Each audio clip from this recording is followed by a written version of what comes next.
सारी चीजें इसमें कुक है, बस जल्दी अच्छा सा इसमें कलर आ जाए, क्रिस्पी क्रंची से तैयार हो जाए तो क्रॉकेट हमारे रेडी है खाने के लिए। चलें जी, ये देख रहे हैं आप, कलर बड़ा अच्छा सा आ गया था तो मैंने इसको टर्न कर लिया था। आप दूसरी साइड पे भी कलर इसका देख लेते हैं। 2 से 3 मिनट लगेंगे इसको बस फ्राई होने में।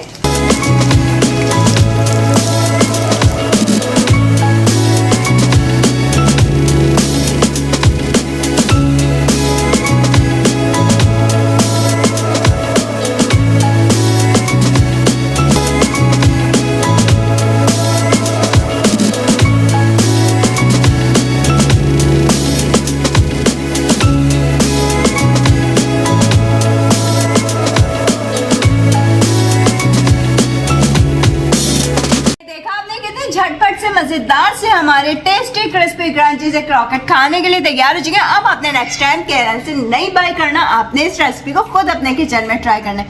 वीडियो रेसिपी पसंद आती है तो लाइक शेयर सब्सक्राइब जरूर किया करें, बेल आइकन को जरूर प्रेस किया करें ताकि आप फ्री में वीडियो को एंजॉय कर सकें।